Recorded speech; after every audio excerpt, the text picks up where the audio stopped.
Hello guys, Arcand here. I am the darkness in the light, the flower on the wall, and the resplendent nightfall. So I know it's been a long time since my last video, and I just got real busy, and which is why I wasn't able to continue. But I am following the advice of my good friend on Twitter, Maestro Wolfgon, that he told me to do Eden's Reach first. So I think I'll follow his advice. Shout out to you, Maestro. And yeah, so enough excuses. I won't bore you guys with uh, all of the happenings in my life. So let's just start. We're gonna go with build 4. I'll do both parts 1 and 2. Okay, so this is the start of build 4. I wasn't prepared for the week's work that was ahead of me, as both Benjie and Oswald took turns training me to the best of their ability in all forms of combat. Oswald trained me in close hand-to-hand combat, just like he said. And while he's a nice and gentle teacher, I often find myself learning more from Benjie with this strict yet enriching regimen in ranged combat. Over the next 6 days, I became a lot more confident in my aim than with my fists, which probably shows who's better at teaching. Though it definitely didn't feel like the week came and went. The fateful day, the day of the mission, finally came. I wake up once more, still getting used to the earlier hours, being a part of the midnight sun demands of me. I take my newly laundered clothes, neatly folded by Benjie, and put them on. That sly raccoon is quite the neat freak, surprisingly. Considering he does most of the cleaning in the base, it isn't all that surprising for me anymore to see him sweeping the floors on his off time. Guess you really shouldn't judge people at first glance. Of course, the raccoon constantly reminding me of those words isn't helping me forget it anytime soon. As I take my time walking towards the training hall, my mind drifts towards Oswald. Of course, the wolf is quite sweet, perhaps even a bit territorial. Actually, no, he's definitely the territorial type. There's no doubt about that. Whenever I think of it, though, a rather simple question goes through my head. Why? I haven't really warranted any of it, as far as I'm concerned. It really only leaves me in the dark about Oswald's intentions. Yeah, sure. The guy's about as straight as me, at the very worst, but people don't get like that over a simple crush. The thought of being his crush is a bit surprising, too. To be honest, I'm not too sure how to feel about it. Oswald may be nice for those reasons, but I'm not too eager on that possibility. Maybe because I might not genuinely reciprocate those feelings. I finally arrive at the training hall despite my self-imposed delays. I peek inside to see Oswald and Benjie. Oswald was in the middle of training his footwork on the ring while Benjie was at the shooting range, as usual. I suppose, since this is the last day, I should train with him, but where to go first? So, should we train with Benjie or with Oswald? So, I think um, I will train with the Honey Wolf. I certainly need to brush up on my hand-to-hand combat. Oh yeah, yeah. He Adrian, which is the MC's character that character name that everyone knows, but I named the character here Averic. Just a recap. He told us earlier that he felt that he was not confident in his hand to hand, so I think that's a good choice. Okay, just rationalizing my choice. So let's just repeat it. I certainly need to brush up on my hand-to-hand combat. I definitely prefer it if I didn't have to fight anybody, but at this rate, coming to blows with someone else is sounding more like an inevitability than a possibility. Yeah, so it's hard to be, like at long range all the time. So it's good to have some hand-to-hand combat skills. When it comes to hand-to-hand combat, Oswald's proven to be the most knowledgeable of all of the guys in the base, as far as I've seen. Sure, Benjie's got his instincts and his agility. Max has got that hot-blooded nature of his, but Oswald, it always seems like every punch and every strike, every action in battle, there's meaning and purpose to all of them. No matter what way you ask him about why he dodged a certain way and why he pulled his punch, then he always has an answer, even though he can't always put it into words. I climb into the ring. Puddles of sweat from Oswald's practice are littered across its floor, making it glisten and gleam against the ceiling light.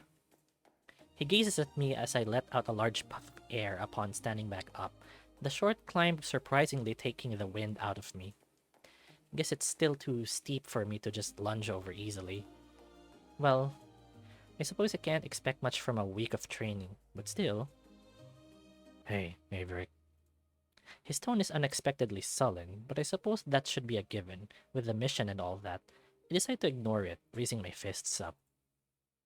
Mind a sparring session?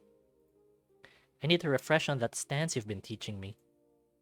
He doesn't respond, chuckling a bit as he raises his fists in return. I nod as I take the first step forward, inching closer towards the wolf's large form. My whole body still feels heavy from his presence in the ring, his fierce eyes intimidating me to no end. Aside from the times I had to spar with him, I was a lot more comfortable when he just taught me to throw good punches. Still can't apply it all too well, though. Regardless of my feelings, I muster up the strength to take a wide swing at him, which he easily dodges. He grabs my extended arm, throwing me to the hollow floor of the ring. And we're down. I take a second to recover, the speed of all of it happening going way too fast for me. When I open my eyes, Oswald is leaning downward, looking at me with a concerned look. You okay? Yeah, just a bit winded by the speed, is all. Oswald nods as he sighs in relief. He extends his hand to me, which I take immediately. He lifts me up to a sitting position, sitting cross-legged afterward to level with me. So, what did you do wrong? I groan as I scratch my head, the impact I had on the ring still slightly tingling across my back. Well, I thought that I could... Alright, stop. That's where the problem lies. He pokes my forehead with his finger, his claw trailing on it softly. You're still dependent on that head of yours. Thinking in the middle of the fight can only get you so far. I pout in frustration. The wolf continues on. You have to learn to cut your thinking mid-fight. You see an attack, you react accordingly. Yeah, there's a thing called analysis paralysis and, thinking too much. So, yeah. I think people doing martial arts, they don't, spend all their time thinking while defending themselves. You make it sound so easy. Oswald grabs me by the torso, lifting me as he stands up. Well, that's because it develops naturally, the more experience you have. You don't have to actively hone it, but it speeds up the process if you do. I shake my head in confusion. If it's just a natural progression thing, why do we still spar and train? Wouldn't it be better if I beat up some criminals out in some alleys or something? That is not a good idea. You're gonna get creamed. You have to practice, yes. Oswald chuckles at my remark, but quickly recomposes himself. Come on, Averic. Just because you're mentally capable of keeping up with someone doesn't mean your body will follow suit. If it does, it'll break itself in the process. Oswald flexes his bicep, smirking to himself as he does so. Show off. At this point, I'm quite used to seeing the wolf's toned form, at least enough to stop being a blushing mess around him. Yeah, we've gotten used to that, seeing him naked, I'm shirtless, so we're not going to be so flustered easily by that. We train and spar to mitigate that. The more our body is capable of doing the things it needs to survive, the more possibilities our mind can default to almost any situation. Oswald raises his fists once more, his expression returning to a serious one. Now, I'm not going to attack nor counter any of your moves. Try to develop your strength. Throw stronger punches. That'll be the focus for as long as we can till the mission. Right. We continue like this for the next few minutes or so, stopping after a sequence of strikes at his open palms for him to give his feedback. He focuses on being more agile, making me work harder to keep up with his speed. After a while, we finally stop, my body not feeling as shit as after the first few combat sessions with Oswald. I suppose there's that as a mark of improvement to be proud of. Oswald creates a distance between us as I take a moment to catch my breath. As I regain myself, I look up to Oswald, who's dripping in sweat. Another fan service moment. He rotates his arms as he stretches upwards, a low-pitched groan escaping his muzzle. Probably hit a good spot in that stretch. Sweat falls down from his chest to his abdomen until he finally stops, releasing a sigh as he looks at me once more. Well, that was a nice warm-up, I'd say. Never the mission, maybe? I laughed nervously at his remark. I'd like to think I won't overexert myself. That is a nice thought, yeah? Oswald sighs to himself, his smile quickly dissipating back into that aloof expression. Is something wrong, Oz? Oswald quickly realizes my concern, his ears perking up as his eyes dart towards me. I'm fine, Averic. I'm just thinking about the stuff I need for the mission. Oswald walks past me, patting me on the shoulder. You better get ready, too. I nod to him, the wolf taking it as a signal to drop from the ring and leave. As I look at him as his figure disappears into the corner, something tugs onto the edges of the ring. Well, you really are that wolf's happy pill. Benjie leans on one of the ring's support beams, his tail swishing playfully. Well, I suppose a conversation could be nice. After all, I do need to get ready for the mission. Why don't we talk on the way? Alright. We walk off from the training area towards the hallway, silence enveloping the atmosphere around us. The faint hum of the pipes echoes across the vents on the ceiling, tempting me to take the first step. I've always let Benjie start conversations, for the short time I knew the raccoon. It's always felt a lot more natural that way. I hesitate to speak, yet I eventually find the right words to break the silence. So, about Oswald? Benjie glances at me nonchalantly, a hint of curiosity on his face. Did you notice anything off about him? Off? Yeah, like something's on his mind. Benjie chuckles playfully. Quite a phenomenon for the airhead, no? I suppose so, but that isn't the weirdest part. Benjie doesn't respond, and I decide to continue with my thoughts. It's not like him to stay quiet about his emotions, right? Quite observant, though it is a bit off the mark. Benjie pauses for a moment. The wolf's remarkably good at keeping his emotions in check when it matters. Really? I wouldn't be able to tell. The raccoon places his hand on my shoulder, facing me as we stop in our tracks. It's understandable. Devoid of the full picture, you made a rather convincing template, given the information before you. Benjie faces back towards the door behind him, and I immediately recognize it as his room. However, for your safety, I suppose contact shall be your best shield, so you know where you and I stand. The doors behind him open as he steps back, standing on the doorframe. He signals me to come with him, much to my confusion. You told me your room was off-limits. I said that it's off-limits unless I told you otherwise, so... He signals me again, and the idea finally settles on me. Oh, come on now, pup. Nervous to see the nefarious machinations that come at my abode? I roll my eyes as I humor him. Well, this is what you trained me for, right?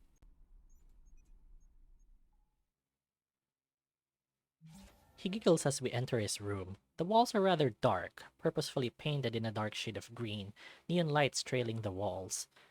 Yeah, so it's green, all green, and when I look at that, it looks, kind of sketchy.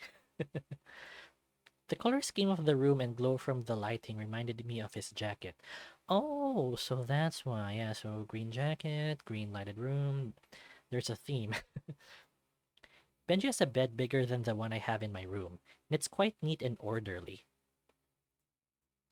The same thing can be said for the things on his end table and the desk opposite the bed. This just confirms that Benji is definitely a neat freak.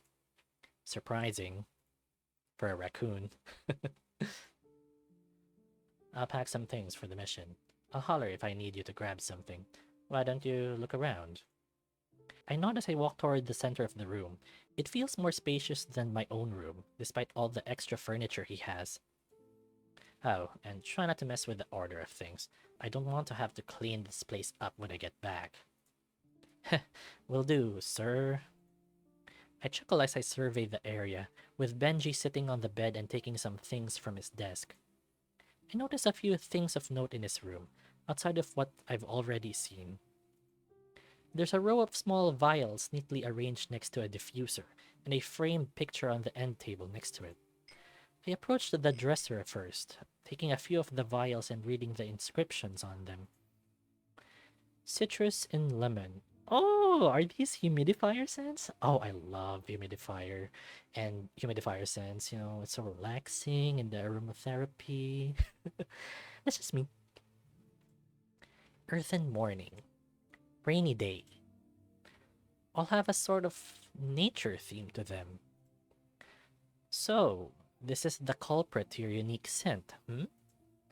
Benji leans back at me with slight surprise, followed by a chuckle. Well, I like to remind myself what it's like to breathe rural air. Rural, huh? That takes me back. You're provincial, too? Yep, I'm from further south. It was quiet, and there was a lot of water surrounding our town. Coupled with a cold breeze, it must have been a nice swim, I assume. Yeah, it was, especially during the summer. Well, I don't get the appeal. Being from the north makes you look at the cold a bit differently. Huh, good to know. I put the vials back in their exact positions, as I'm sure Benji's a stickler for the details. I stand a few feet back before investigating the end table. I approach it, taking the picture and observing the frames front and back. It's rare to see physical photos, even more so actual wooden frames. I take a look at the photo itself. It's a family picture. Part of it is folded, almost purposefully. Hey, Benji. Yeah? I hesitate to bring it up, yet my curiosity makes me reaffirm my decision. You don't have to answer if you don't want to, but I show him the picture as he looks behind him. Is this your family? Benji's expression deflates into a rather bitter one, causing me to recoil and place the frame back on the end table. I'm sorry, I didn't mean to remind you. No, it's fine, Hotshot. To answer your question, it is my family. He turns back to continue arranging his stuff. I have 6 siblings. I'm the oldest, and that makes us 7. Are they in Bayline City? He shakes his head. They're back in the province, are they? No response. Oh, fuck. I just made a mistake, didn't I? I hope he isn't mad at me.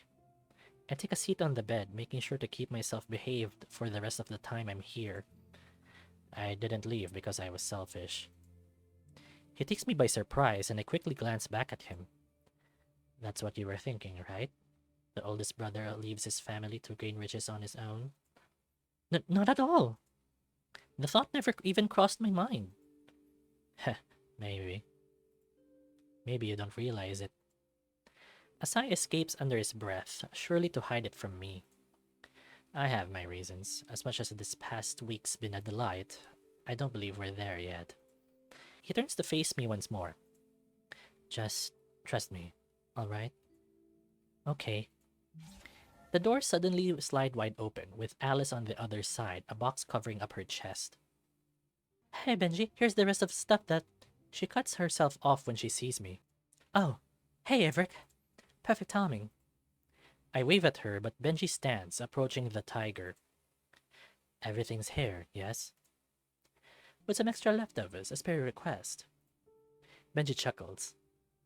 Perfect. Thank you, darling. He winks, Alice rolling her eyes in response. Her eyes dart to me instead. Your stuff's at the lounge in the box, too. All prepared for the mission at hand. I nod at her, and she promptly leaves, pouting at Benji before doing so, causing the raccoon to chuckle. Well then, Hotshot, go ahead to the lounge. We'll need to get ready for a party, after all. Oh, all right, then. I take the hint and leave first for the lounge. I'm sure Benji will catch up after a bit. He's always been quick with this business. I take a brisk pace to reach the lounge, crashing onto the couch as I groan to myself. Ugh, I messed up, didn't I? I shake my head in embarrassment and shame. Damn it, I'm a lot more tactful than whatever that was. Bringing up his parents when they were hidden in the photo? Stupid, Averic, stupid. I suppose I did need to sate my curiosity, but as I groan, I suddenly feel something pressing on my nose. A shadow looms over me with it, making me blink twice to see what was booping me. Nervous? I slowly stand as the shadow turns out to be Alice. A bit imprudent to sleep before you head out on a mission, no? I shift into a sitting position on the sofa, leaning back with a sigh escaping my lips. I know, but I kinda need to calm down. Alice stifles a chuckle. Did Benji give you the old boot after letting you in his room? I nod to her, the tigress planting herself onto the living chair opposite me. She places a bag onto the coffee table, signaling me to take a look inside. Your new gear. You can thank me and Ellie for all the upgrades we found useful for your skill set. As I open the bag, Alice looks expectantly at me with each object I take out. Inside the bag is a gas mask, an improved version of my jacket, and a communicator device. Ooh, cute. Wow. Wow. This is... Alice's smile minimizes a bit, her eyebrow raising in tandem. Your hesitation doesn't bode well. You don't like it? No! I think it's amazing. I guess I'm just a bit disappointed in myself. I bet you were able to get more creative with the others' gadgets. Don't get your tail in a twist. It's your first mission after all, so you can consider this your start instead. Besides, I've already had your bracelet updated to interface with the party's sound system. That'll be all you need if things go smoothly. If things go smoothly, huh? My mind still feels uneasy about the entire mission. Dylan always said I was the type to worry, but in this case, I feel like it's warranted. After all, a life and death situation would certainly be cause to think about the outcomes, right? As my thoughts drift to the near infinite possibilities that the mission might end, I quickly notice a shiny piece of metal twirling in between Alice's fingers, slight gleams reflecting off its surface. Hey, Alice. Yeah? What's that thing you're spinning around? It looks like something fragile. Alice does a double take on what I see as a metal chip. Had she not considered that she could break it if it was a chip? It's not fragile, I think. Maybe it's because I'm used to handling stuff like this. She lays it flat on her palm, showing it to me slowly. Besides, this isn't going to be something you need for the mission. It's a backup copy of a gadget for Oswald and Benjie. A cloaking device that allows them to change their clothes' appearance through their use of hard light. A cloaking device? How does it work? Well, that's what I'm here for.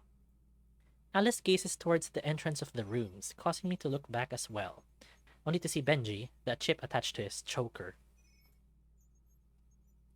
With a simple press of a button. Ooh! Sharp.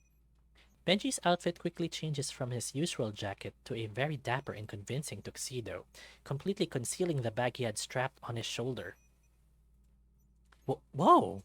Infiltrating enemy lines means that they're gonna have to be non-threatening, but that often means we have to come up with roundabout ways to smuggle any weapons and gadgets in, would often implicate our insider man.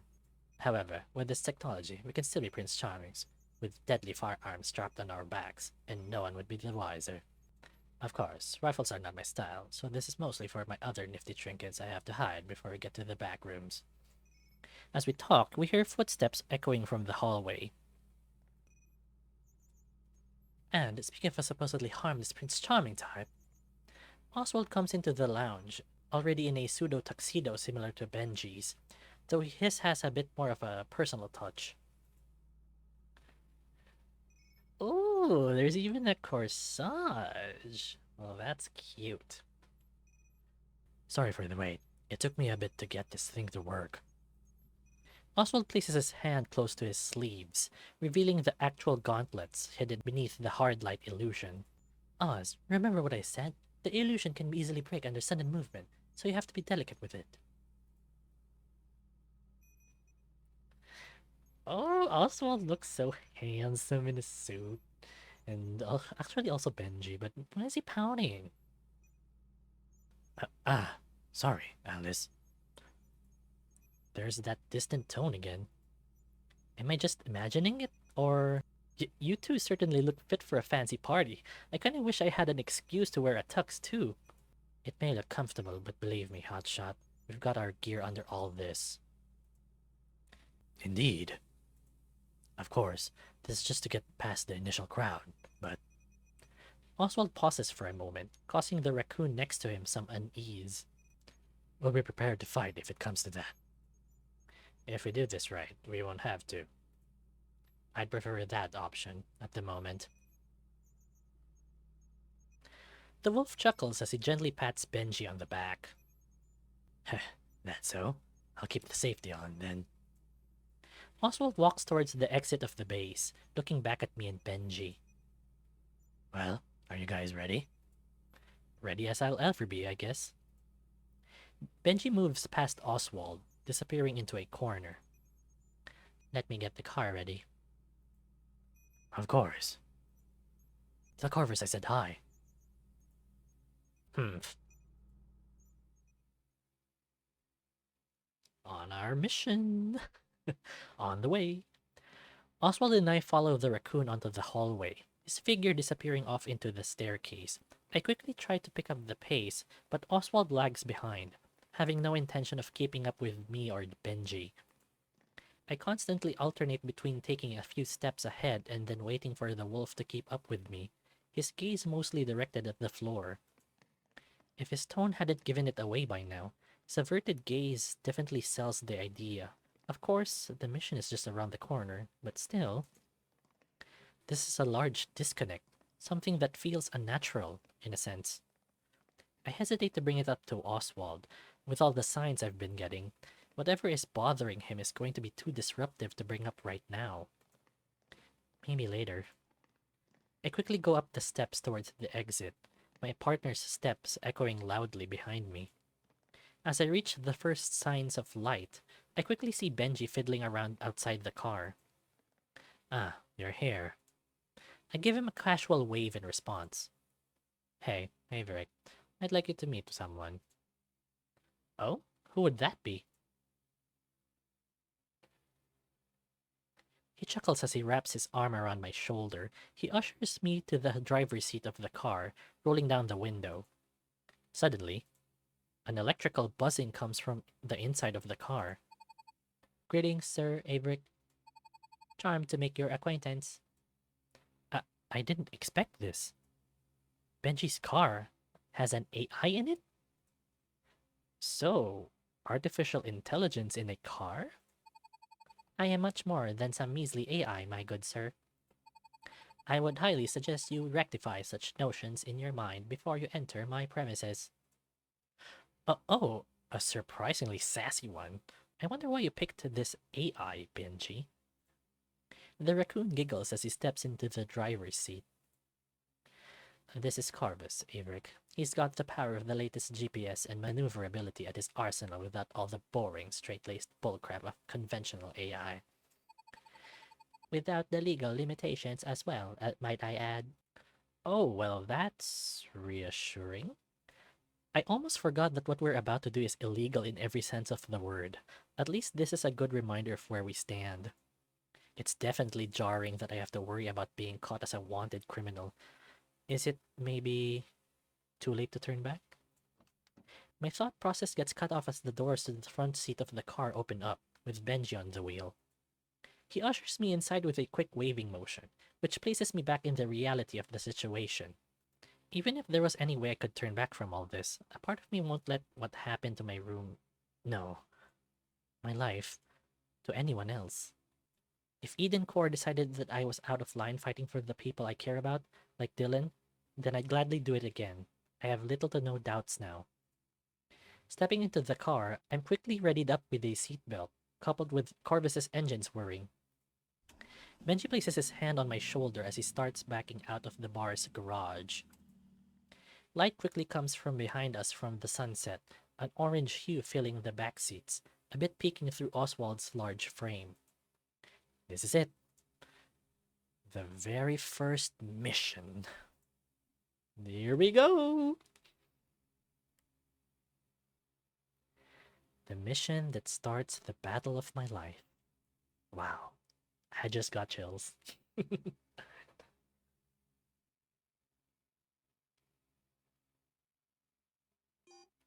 Benji presses a button near the car's wheel, its systems activating all at once. Hard light panels just above our head as well as neon linings on the sides and corners light up. Facial recognition, Benjamin Corvus, running GA reconfirmation algorithm. The AI's voice was near perfect in mimicking an actual person's, save for the few imperfections of cyberized tonality. Oh, well, the voice I gave the AI is, robotic, so as to, distinguish it from the others, but just forgive me for that, guys. So just that it's distinct. So it's supposedly perfect from to an actual person. So I'll try. Driver module confirmed. Preferred settings activated. Running passenger identification procedure. The panel on the middle lights up. Electrical beeps in quick succession, signaling procedures starting and finishing in a blink of an eye. Current passengers' identities confirmed. Oswald Aloysius and Averic Bayani. Oh, Bayani. So his last name is the Filipino word for hero. Yes, so that's a little tidbit for you. Info tidbit. I pay the AI little to no mind as it just so happens to invade my personal information. After all, I've been getting my fair share of that over the past week or so. I look outside the window to my right instead, seeing Benji slowly drive out of the driveway and into the road. Alright, I hope you guys had your bathroom breaks, because this is a one-way trip until we get the job done.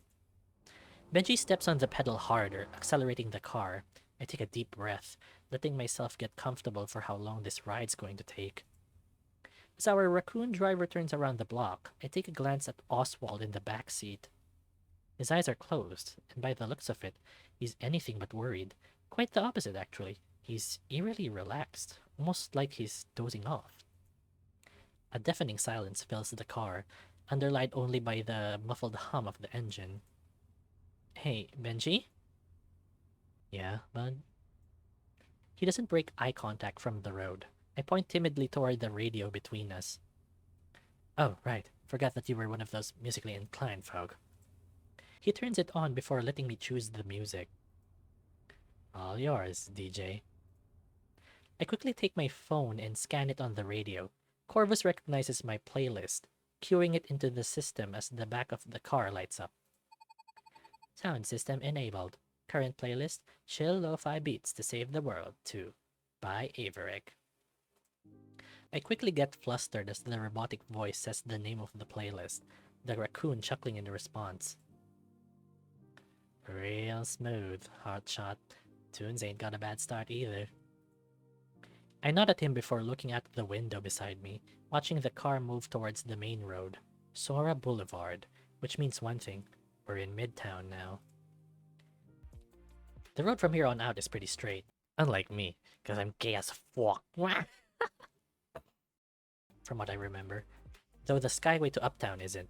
Ooh, this sound is so... I can vibe with this. I'm vibing, you can't see me, but I'm vibing. I never really had a reason to go there, seeing as it was a hub for celebrities and other rich people who want a gated community. I've certainly never felt an ounce of belonging there, but that never really bothered me. Well, up until now, that is. This is pretty good music, Averic. You make it yourself? Yeah, I did. This was music that I just recycled for an old college project. It's not my best work, if I'm being honest. You're kidding? If you need a more objective scale, you got old Grumpy Pants behind us lightening up a bit. I looked behind us to see Oswald's expression indeed softening, like he was in a daze. Mind you, the sound system's closer to him too. You're pretty talented, though, all things considered. My mood lights up from Benjie's compliment. Thanks. That means a lot, you know. Don't mention it. Out of everything I thought I'd lose, sharing my music was the most painful thing to lose from my old life. I'm glad that, in some semblance or another, I get to keep doing it, even if it's for a smaller audience. Well, I feel the same way about my VN narration, doing this furry VN stuff. I mean, I know I haven't been, super consistent, got busy and whatnot, but um, I enjoy reading and narrating actually. And even if I don't have a big audience, even if no one watches it, it's nice. I like it. I genuinely like doing this. There's just a lot of real life stuff happening to me, so I can't put my focus all into it. Okay, so just a small story time. Let's go. I see the sun getting ready to set to that amazing golden hour experience. Ooh, that should be a nice view. A wave of nostalgia hits me, as if seeing it again after so many months of living in the city hasn't made me appreciate it any less than I have the first time I saw it. Just as I eagerly stare at the sun from the tinted window, the car quickly rises onto the skyway, slightly obscuring it as lampposts and fences get in the way. I sigh as we enter into a tunnel, small bulbs of light guiding the way to the road. While Benjie's headlights lit up a few meters in front of us, for the most part it was mostly darkness. The faint rumbling of the wheels across the asphalt road echo in my ears, lulling me into a short drowsy feeling, urging me to close my eyes.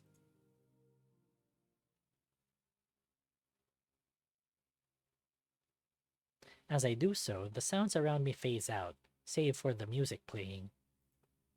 I slowly imagine myself floating on the beach, just letting my worries wash away with the waves. Oh, I love the beach. I love the ocean. Just sharing. The distant sea echoes with the music, making my body feel lighter. I imagine the cool breeze that comes with the crashing waves. I never did make the most out of the beach of Bayline City, huh? Just letting nature envelop me with my own personal touch of music. A glimmer of light pierces my blackened vision. I gradually come to from my daydreaming as the light at the end of the tunnel gleams and blinds the exit point, its orange hue clear to see. We pass through the exit, and a most magnificent sight greets us. Oh wow, that is so beautiful, Sunsets, I really love. Let's just look at that for a bit. I really love looking at sunsets. So magical. I've never seen Bayline City from here. The sun sets exactly in its golden position, almost making the city look like it's made out of gold. The waves' ebb and flow is clear in view from here, and the rustling of the bushes and the trees by the cliffside make for a home. My home. What do you think, Hotshot? Take the sunset in. You'll be fighting for it soon enough. That's right, I am fighting for this sunset, for the calming breeze and the rolling waves. This place is my home. The home that I thought I lost. Now, it's the home I'll fight to protect.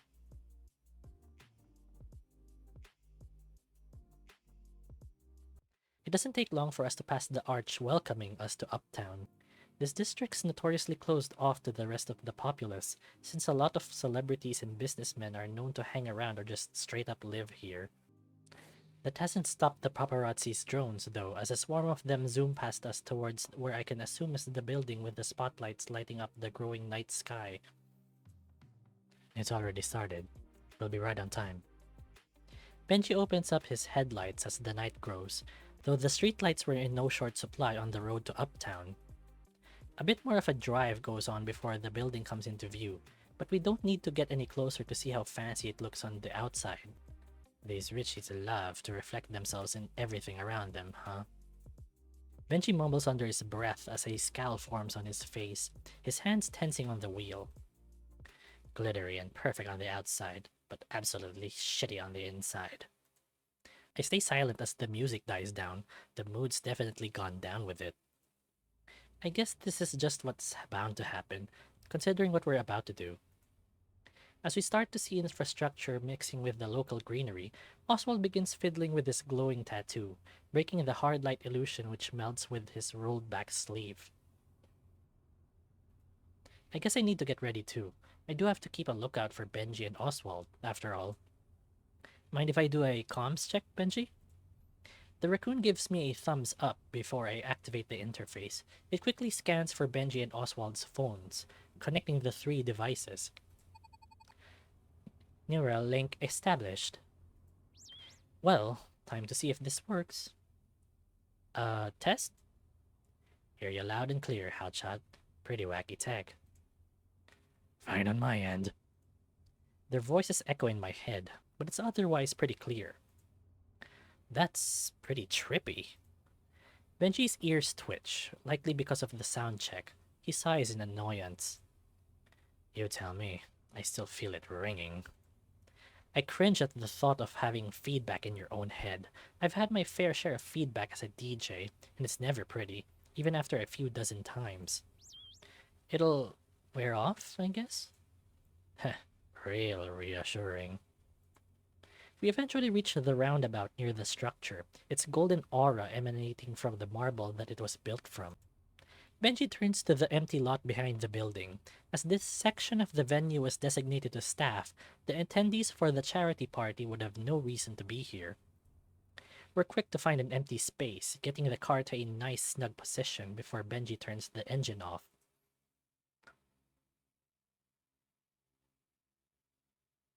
Gotta unload some stuff, Averic. Come help? I nod as we both get out of the car. As I turn around, Oswald stands in front of me. His eyes, rather blank, point to the ground. Oswald? Something wrong? It takes a moment for my voice to register, yet his expression barely changes, with just a smidge of surprise from him. Sorry, I'll help with the gear. He quickly turns to Benji, lifting the door of the car's trunk as the raccoon meticulously takes all of the equipment out. I guess that means I'm not needed there anymore. I take a bit to look at the parking lot as the two get ready. All of my stuff is either already on me or in my pockets, so there shouldn't be anything for me in the trunk. It's surprisingly a lot dimmer at the back than what the front of the building would imply, not to mention the lack of any people. Quite convenient to hide unwanted things, or unwanted people. Averic. Benji's voice catches my attention, and I quickly jog back to the two as Oswald closes the trunk with an audible thump. Alright, Ray told me that there's no back door, so we're just going to waltz in through the main entrance. Won't we stand out if we go in that way?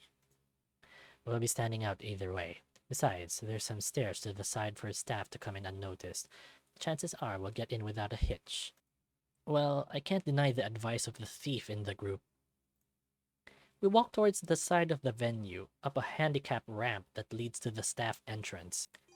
Benji leads the way as he swipes a key card, probably counterfeit, to unlock the door, ushering us in before closing it behind us. Ooh, swanky. As soon as we set foot in the venue, it was clear to me that I am out of my element here. It's all gaudy, clearly compensating for how crass people can be in these functions. Money can make people beautiful, but it can't make rotten things fresh. That is so true. Worst of all, pretty much all of the truth lies in what material they used for building this place, leaving little to nothing for these people. Always so fake, without any of the heart. It's completely against how I approach people as a DJ. Oswald eyes the second floor, where most of the well-dressed folk were headed. He taps Benji on the shoulder, signaling the supposed location of the party. He nods as he whispers something to the wolf, with me lagging behind the two. After their exchange, they pick up the pace, making me follow suit. Benji suddenly slows down, though, his pace matching mine.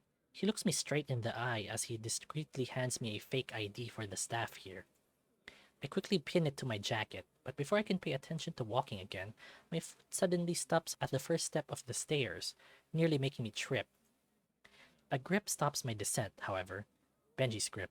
The thief's deft hands quickly picking me back up and brushing me off. I give him a nod, but we're interrupted by Benji's attention shifting to the people behind us, with less than pleasant expressions on their faces. They weren't just eyeing us. No, they weren't interested in my blunder at all. They, instead, seemed to be completely focused on Benji, quickly talking amongst themselves after observing every square inch of him before going up the stairs. Wow, that is so judgy. I look to his direction, and his expression's not one I've seen from him before. He's covering it up, but I can see that he's dejected, disheartened. Benji, are you? We're lagging behind. Oswald's already on the second floor. Benji quickly fixes himself up before practically sprinting up the stairs towards the wolf. I hastily follow suit, the view of this charity event rapidly becoming clear as day for me. Ooh, sparkly and shiny. Glittery dresses and sparkling drinks. Endless chatter mixing into a cacophony of mindless complaints and gossip. Slow, classy, yet aged music. These set the tone that socialites are known for. It's always felt so foreign, yet so familiar. How many parties have I been to that are exactly like this? Oswald disappeared among the crowds of entrepreneurs, investors, and people with money to wave around. That leaves me with Benji, whose mood has only worsened the deeper we go. His ears start twitching and leaning in certain places, as if he's listening to all the garbage that these people are spewing. I guess it's worth a shot to take a listen. Harapalsev. Be careful, darling. It might bump into you. Who let him in? Voices accompany glares, all darting towards Benji. A noticeable gap formed around him, his body visibly becoming more and more tense, his shoulders twisting inwards as his hands shook in his own restraint. Then a large haughty voice pierces through all the whispers of the guests, catching my and Benji's attention. A raccoon? How nostalgic. I used to own one of those little buggers. Gave us quite a sight with his performances on the rink. Glad that there are some good gems amongst the rough. Benji's growling, low but audible under his breath, and he suddenly starts to turn around as I shift my focus back on him. Oh, poor Benji. In that split second, I saw it for the very first time. His pure, unveiling anger. Glimpses of it came up with Ellie, but this? It's as if he's lost his composure in that single moment, as if he's lost any sense of reason. His level-headedness replaced with the desire for the noise to stop, to make it stop. In that split second, I quickly anchor myself in place, stopping his advance to a screeching halt. Benji. 1,000 words float in my head, and yet, that's the only thing I could say. The only thing I can say. This isn't Benji. I can feel it. This is the part of him that these people thrust onto him. Stifled anger created by the weight of the past. That's what it was. All I can wish for is that he can come to his senses before he hurts himself in his anger. He looks at me before reassessing his surroundings, wide-eyed. He clears his throat, his eyes turning glassy-eyed before he recomposes himself. I'm fine. Come on, we need to find Oz. He turns back towards the stage, but in that same motion, he grasps my hand firmly, yet discreetly. His grasp, he's still trembling. Whether it's from some lingering anger or something else, I can't tell anymore from his steeled expression. Deep down, though, I can understand what he's telling me. I need you right now to keep me calm. And so we kept walking. The people didn't stop talking about Benji, but as long as I hold his hand, he won't lose control anymore. Oh, that's kinda sweet. He needed me, and that feeling, it's something else.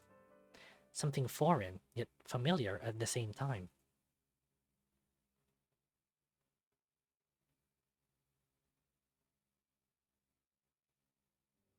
Benji and I quickly stride through the crowd, hand in hand, as Oswald's tall figure comes into view. He's standing an awkward distance to the side of the stage, where a bar is set up, connected to said stage. A bartender is making small talk with the wolf, and the raccoon's ears perk up. Finally. The bartender was a bull, his face a bit familiar, though I can't quite place it on my own. His name should be Ray, Benji's contact that he told us in our briefing. I follow Benji's lead as the raccoon ushers me to the other side of the bar, sitting on one of the booths. What'll you two fine gents be having? We'll be having your finest bottle of Shimmering Atlas, my friend. Shimmering Atlas, quite an obscure blend. A connoisseur?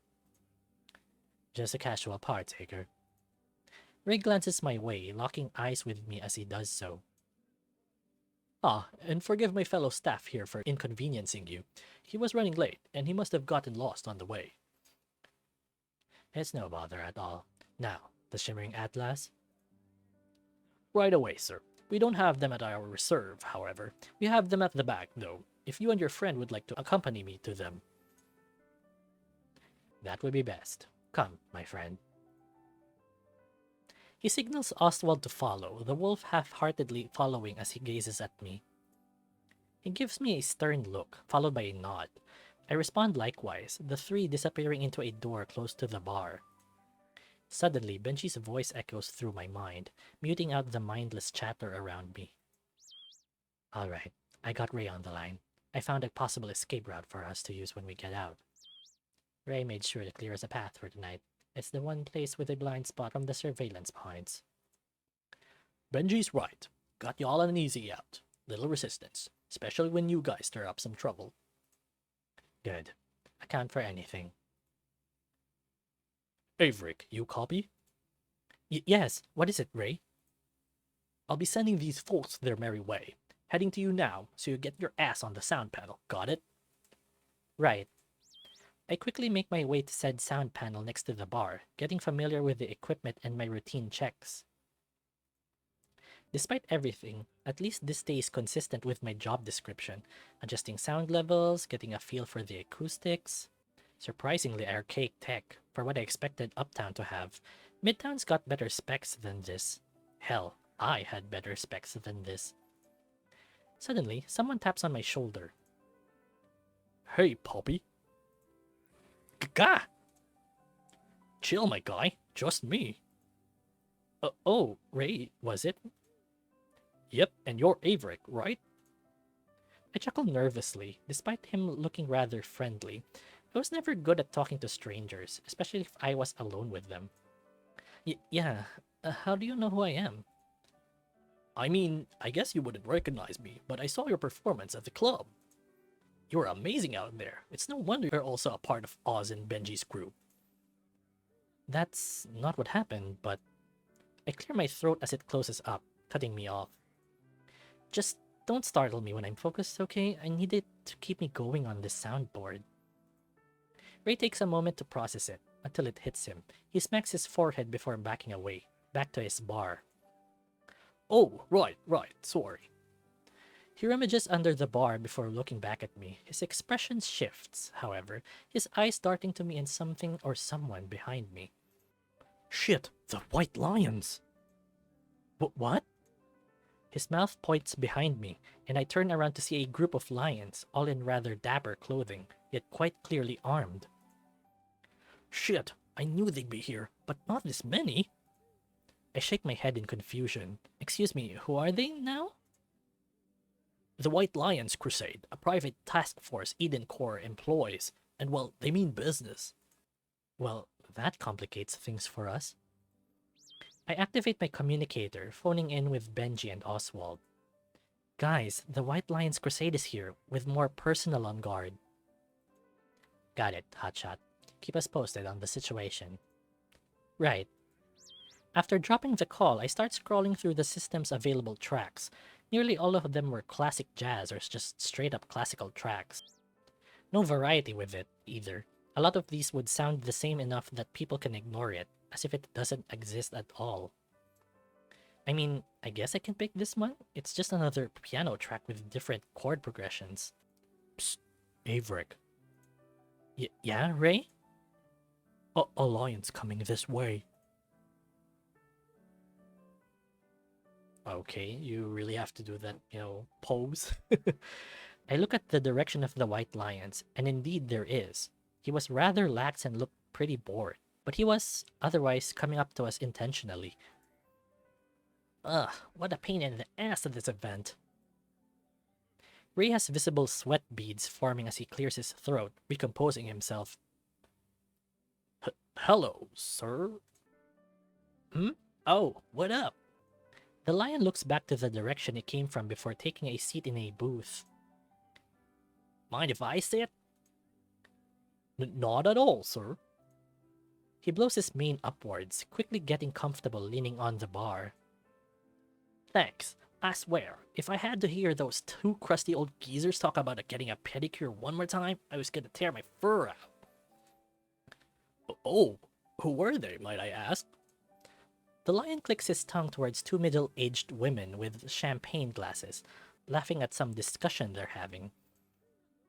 Oh, well, I'm glad to have assisted you, sir. He turns around as he blows a raspberry. What's with all the sir bullshit? Just call me Diego, man. You're gonna make me feel old. Whatever you say, Diego. Ray tries his best to form a smile, but it's clear that he's still irked by Diego's presence. To be honest, even I'm a bit wary of him being here with us. Yikes, you okay there, bud? You look like you're about to keel over. Nothing at all, just a bit intimidated. Ray does a wide motion with his hands. The lion blinks, trailing the bull's gaze toward his bicep, the visible muscle tensed from Diego leaning on the bar. Oh, eyes up here, bull. Just 'cause all I'm wearing's a vest doesn't mean you get free pickings. I wasn't. The lion lets out a hearty laugh, loud enough to catch the attention of the people nearby. Could've fooled me. Better point that muzzle of yours to a less obvious direction, then. Diego turns as he completely leans his whole weight onto the bar.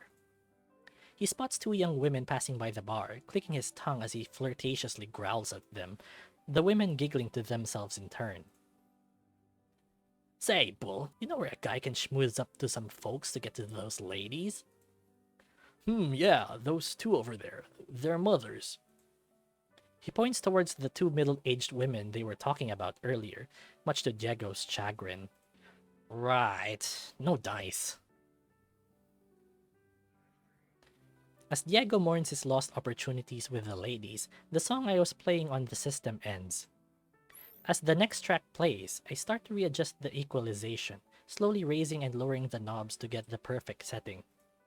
As soon as I get it just right, however, a hand suddenly slams onto the table the sound panels were on, throwing my adjustment off. Hey, what the? It's Diego. His hand was keeping me from talking to him directly. Wait. Don't talk yet. No hints.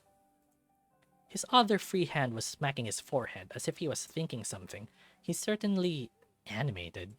Alright, got it. Lo-fi, synthwave, EDM. I'm sorry, what? Music genres, just kinda guessing, based on your whole look and vibe. I chuckle nervously as he scratches. He's a lion, yes, but he's actually pretty friendly. I'm sure he'd change his tune if he found out why I was really here, though. My mind starts to wander to the thought of having to fight Diego. He's not malicious or some mustache-twirling villain as the name White Lions Crusade makes its members out to be. I can't just forget that if the situation goes wrong. What am I supposed to do? The snapping of fingers in front of my face brings me back to reality. Hey, you're spacing out. What? Oh, sorry. I quickly recall what he was talking about, snapping back to reality. Lo-fi, synth, country. Yes, 2 out of 3, baby. Better than my last try.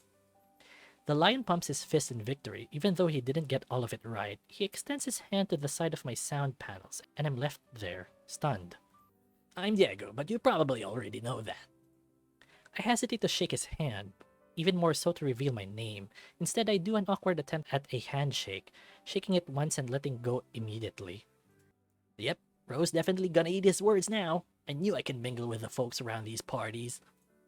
As the lion celebrates to himself, someone else comes closing in onto the stage, a fennec, based on those long ears and yellowish fur.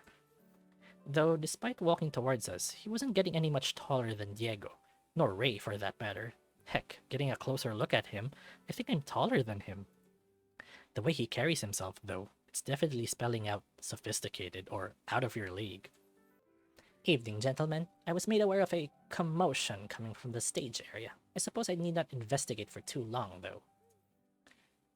Diego turns to the Fennec, but the latter's already eyeing the former from head to toe. Humph, you do understand that you are in an Eden Corps charity ball, correct?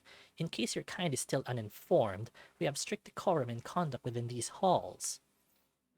Diego clicks his tongue in annoyance. What's that supposed to mean? The Fennec scoffs in reply. To be blind to the debased manner in which you carry yourself is beyond me, though. I'd expect no less from a lion. His tone lingers and sours upon the mention of the word lion, which ticks Diego off. Who the hell do you think you are? His assailant is unfazed, chuckling under his covered muzzle. Ah, there's that defensive nature with a broken pride. It blinds you to the fact of the matter, a truth that your naturally underdeveloped brain can comprehend. The hell you say to me? Diego squares up against the Fennec, unflinching as he closes his eyes and shakes his head. Diego, that's enough! The voice was a low commanding echo from the direction of the white lions. Another much more imposing lion comes in between the two, pulling Diego back from the Fennec. What the hell, Ro? I just gotta... The older lion growls at Diego, immediately silencing his protests. With a quick exhale, his expression softens, facing back towards the Fennec. Forgive my staff for the disruptive behavior, Sir Vayu. We did not mean to cause trouble to you or your esteemed guests. The Fennec, Vayu, smiles softly to the older lion. I expected more from you, Roland. I'd have assumed you told all your guards, however unnecessary they may be, about who's keeping them afloat here. I have done that to the best of my ability, but I cannot control the actions of all my lions, sir. Vayu clicks his tongue, shaking his head once more. I didn't ask for your excuses, after all. Decorations don't complain to their owners. This could have been an uneventful night for your people if you kept them in line better. Diego growls under his breath, but Roland grips him tight on the shoulder. This amuses the Fennec, his smile turning to a grin. Humph, enjoy the champagne, Roland. I, however, have a ball to host. Vayu turns his back on the two lions, disappearing into a crowd that quickly surrounds him. As soon as he disappears, Diego pulls away from Roland. Roland, what the hell? You didn't tell me that bastard was an asshole. I said keep it down, Diego. I know how you feel, but you can't keep making trouble in a place like this.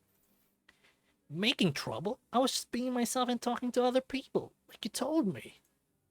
This is not the time and place, Diego, not to mention how you carry yourself. Diego cuts him off, shaking his head before storming off back to the group of lions behind Roland. Diego! The younger lion ignores him, disappearing back to the corner the lions were assigned to stay in. Roland finally takes notice of me, and I immediately start sweating bullets. Forgive us for what you saw. He readjusts his glasses before walking back silently with the other lions. That was rough to watch. All of what that Vayu was talking about, belittling and demeaning Roland and Diego, is this how Eden Corps treats their allies? The White Lions are probably a distinct group, but what would they gain from all that? Shouldn't think to see all that business. Ray suddenly interjects, leaning towards me from the corner end of the bar. You see, lions, wolves, raccoons may be from different sides, but to these people, they're all the same trash. Doesn't matter if you're with or against them, you're gonna get the shortest end of the damn stick if they can help it, when they can't. He looks towards the white lions. They'll make you wish you'd just learn your place instead, and all that because of some census data the company dredged up and formed their society around. As soon as Ray finishes, my sound panel stops functioning, the controls getting overridden by the host of the ball. Vayu quickly jogs and climbs on top of the central stage, waving and greeting the guests.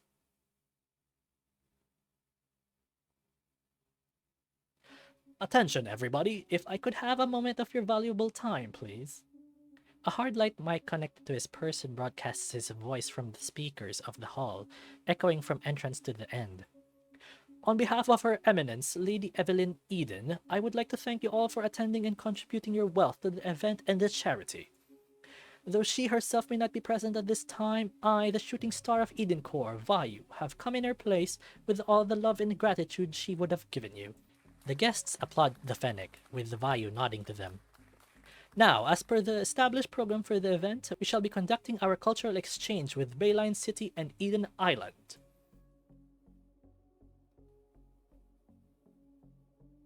Crowds scatter from the center of the party as a hard light projection forms on it, presenting Bayline City being approached by a floating island, Eden Island.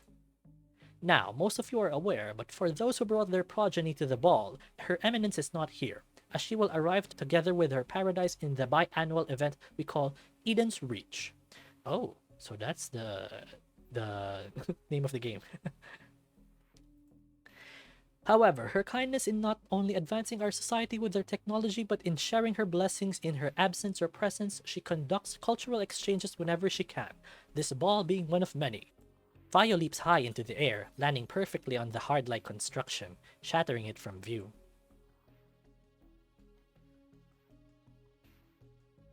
And, as host of this party, I have chosen as our cultural exchange from us Edenites, the Edenite Waltz. If any fair maiden would come and share this dance with me, I would be most honored. The crowd clamors and cheers as women of all ages gather, creating a smaller circle around the rest.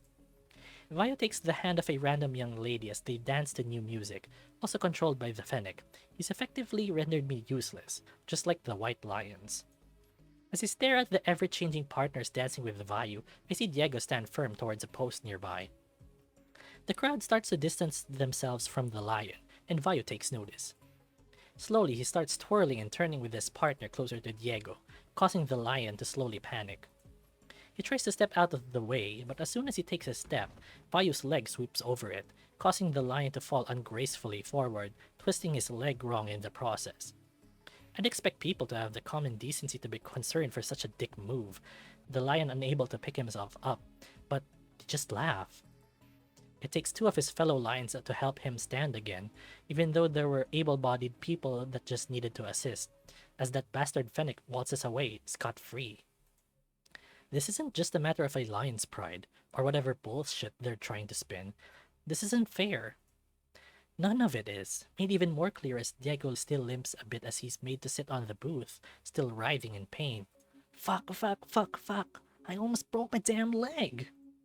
I can only focus on Diego as all manner of sounds erupt around me, slowly getting drowned out by a ringing in my ear. The last hints I can hear are the sound panels coming back up again, Vayu's voice followed by applause. My gaze sours as I see Ray's dejected look, Diego's pain, and the rest of the lions in their corner, feeling helpless, and a crowd of people clamoring for more. Is this really the world I've been living in?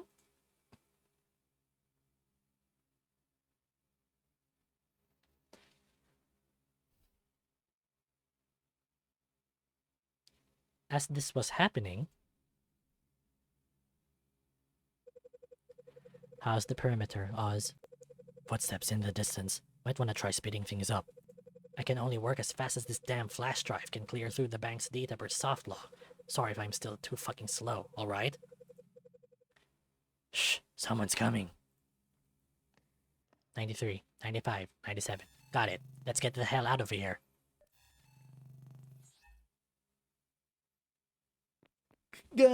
Please don't hurt me. Shit, he's gonna round the corner to the alarms. Oz!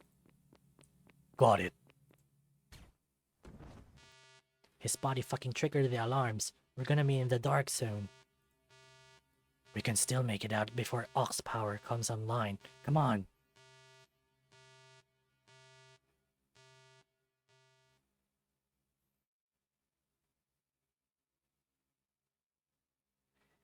To be continued. Okay, so well, that was very exciting, you know.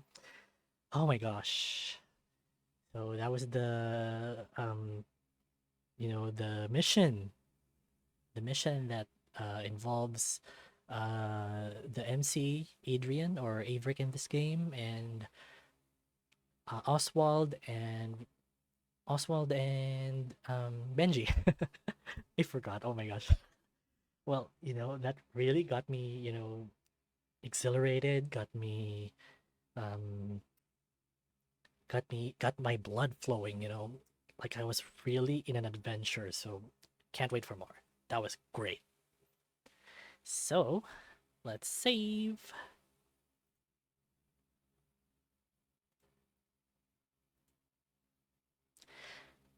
To be continued. Okay, so there are the developers, and okay, here are their names, their Twitter handles. Yeah, so awesome. Okay, so Eden's Reach, yeah, so good. Can't wait for more. In partnership with Liar. Yes, we love Liar. One Last Night. Oh, I haven't checked One Last Night yet, and also Project New Moon. This is new. So many new VNs actually. Um, so far, and I really can't keep up. Um, I'm gonna try. As I said, I enjoy this, but sometimes I don't have the time. So just um, just stay tuned for more, and I'll put out videos when I can. I won't pressure myself to do it. So yeah. And thank you guys for watching. See you on the next one. Bye.